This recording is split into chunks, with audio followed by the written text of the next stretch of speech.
Good morning students. आज हम नए साझर के प्रवेश के संबंधित एक और प्रश्न सॉल्व करने वाले हैं, जो है आशीष और दत्ता का क्वेश्चन। ये दो साझेदार है, 3:2 के अनुपात में इनका लाभ हानि विभाजन अनुपात है और ये 1 जनवरी 2007 को विमल नाम के साझेदार को फर्म में प्रवेश देने वाले हैं और उस तिथि को इनका चिट्ठा दिया हुआ है। चिट्ठे के दायित्व पक्ष में लेनदार, देय विपत्र, आशीष की पूंजी, दत्ता की पूंजी, इस प्रकार की मदें हैं।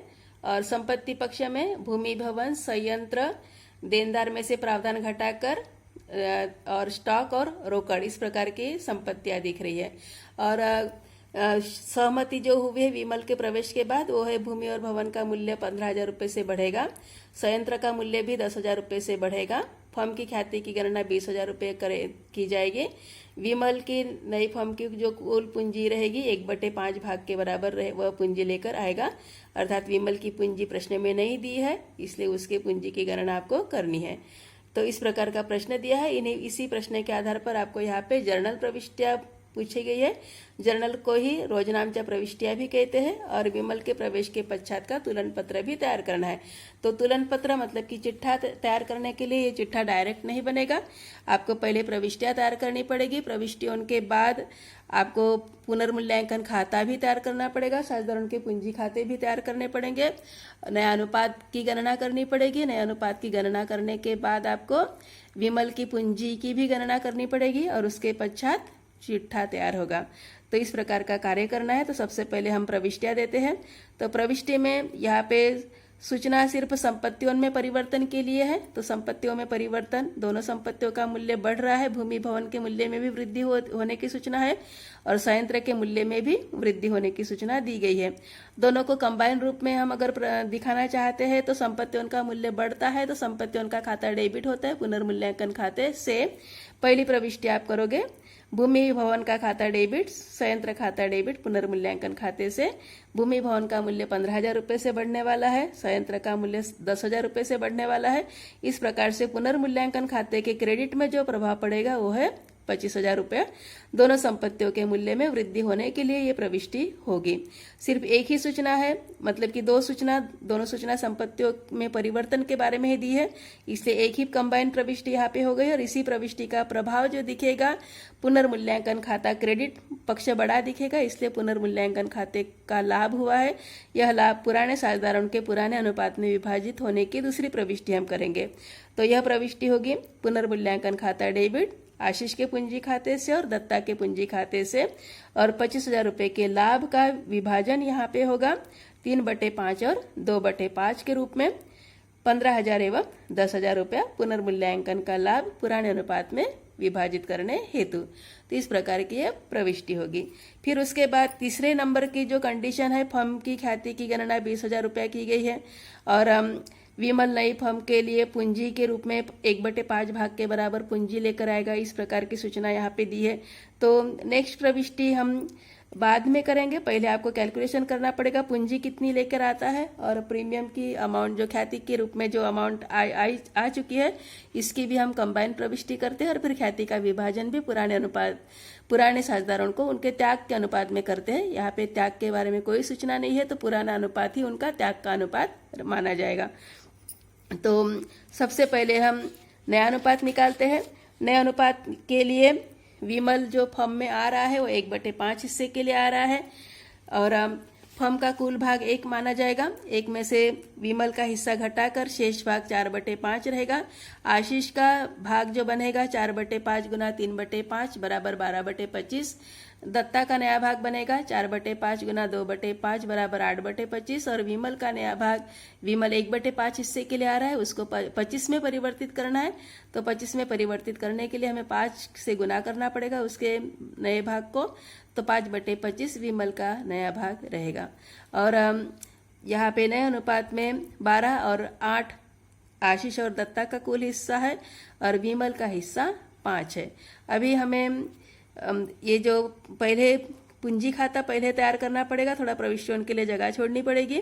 तो पूंजी खाते के आधार पे पुराने चिट्ठे में हमें पूंजियों का शेष दिया है। आशीष और दत्ता की पूंजी का शेष 80,000 और 35,000 रुपया है।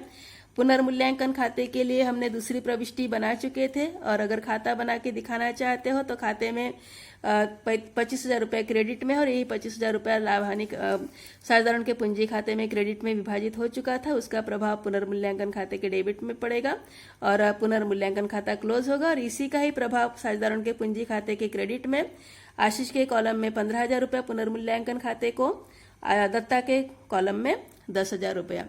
और जो विमल नाम का साझेदार जो 20,000 रुपया ख्याति के लिए लेकर आ गया था, तो वो प्रीमियम खाते के रूप में आशीष के हिस्से में 12,000 रुपया आएगा, 3/5 20,000 का, और 8,000 रुपया दत्ता के कॉलम में आएगा। और आशीष और दत्ता का पहले पूंजी का योग करना पड़ेगा। आशीष के पूंजी का योग 1,07,000 रहेगा, दत्ता के पूंजी का योग 53,000 रहेगा, और यही उनके आशीष और दत्ता के पूंजी का शेष रहेगा। तो अभी हमें विमल की पूंजी निकालने के लिए इसी टोटल आशीष और दत्ता के पूंजी की टोटल करनी पड़ेगी। आशीष और दत्ता के पूंजी की कुल योग जो है वो 1,07,000 एवं 53,000 बराबर 1,60,000 रुपया है। यह जो 1,60,000 रुपया है 12 + 8 मतलब कि 20 भाग के लिए है। 12 + 8 20 भाग के लिए कुल पूंजी 1,60,000 है। तो 5 भाग के लिए, विमल के 5 भाग के लिए कितनी पूंजी रहेगी? तो इसे निकालने के लिए आपको 1,60,000 गुना 5/20 बराबर 40,000 रुपया आपको पूंजी के लिए दिखाना पड़ेगा। तो इस प्रकार से ये विमल की पूंजी रहेगी 40,000 रुपया। अभी इसी का ही प्रभाव दिखाने के लिए आपको प्रविष्टि करनी पड़ेगी, जो ख्याति और साझेदार के पूंजी के बारे में प्रविष्टि करनी है। तो रोकड़ खाता डेबिट करेंगे विमल के पूंजी खाते से और प्रीमियम खाते से करके लिखना पड़ेगा। क्रेडिट में आपको यहाँ पे प्रीमियम खाते से करके भी लिखना है। तो रोकड़ यहाँ पे आएगी, कुल रोकड़ अभी से नहीं लिखेंगे। तो यहाँ पे पूंजी की अमाउंट है टोटल 40,000 और प्रीमियम की अमाउंट है 20,000।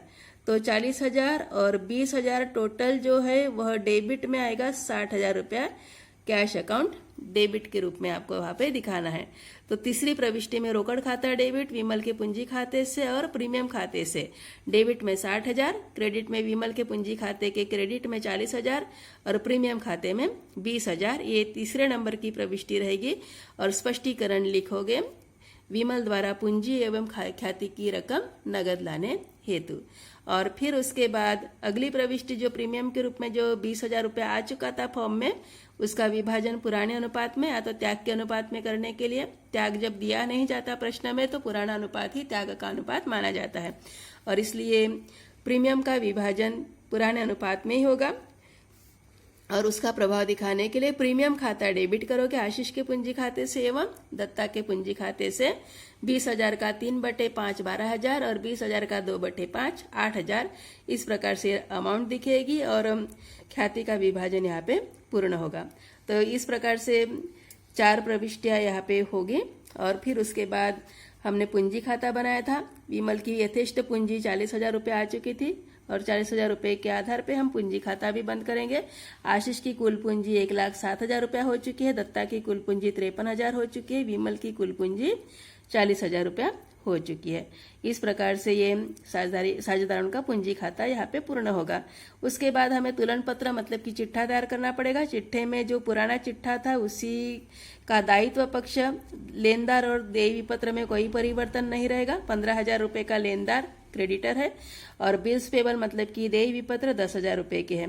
पूंजी खाता परिवर्तित होता है। पूंजी खाते में आशीष की नई पूंजी 1,07,000 रुपये है, दत्ता की नई पूंजी 53,000 रुपया है और विमल पूंजी के लिए लेकर आ गया है 40,000 रुपया। इस प्रकार से इनकी तीनों की कुल पूंजी 2 लाख रुपया दिखेगी।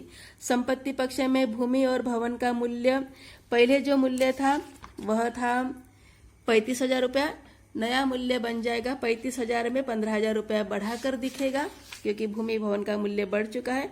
35,000 प्लस 15,000 बराबर 50,000 रुपया। संयंत्र का मूल्य, संयंत्र के मूल्य में भी बढ़ोतरी हो चुकी है, वृद्धि हो चुकी है। संयंत्र का पुराना मूल्य 45,000 रुपया था और इसके मूल्य में 10,000 रुपये की वृद्धि हुई है। 45,000 प्लस 10,000 बराबर 55,000 रुपया।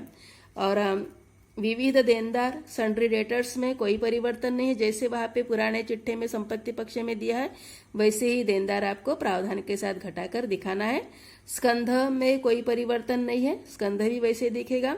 रोकड़ जो है, रोकड़ में हम पुरानी रोकड़ 5,000 रुपए की थी, इस रोकड़ में नए साझेदार की पूंजी को जोड़ दिया जाता है, साथ में प्रीमियम की भी रकम को जोड़ दिया जाता है, तो रोकड़ बन जाएगी 65,000 रुपया। तो इस प्रकार से चिट्ठे के दायित्व पक्ष में 15,000 रुपए का लेनदार, 10,000 रुपए का देय विपत्र और तीनों की पूंजी 2 लाख रुपया है।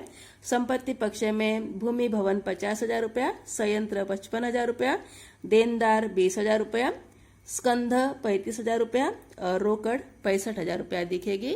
और इस प्रकार से चिट्ठे का योग आएगा 2,25,000 रुपया। दोनों पक्षों का योग समान दिखेगा, दायित्व बराबर संपत्तियां। इस प्रकार से यहाँ पे चिट्ठा तैयार हो जाएगा।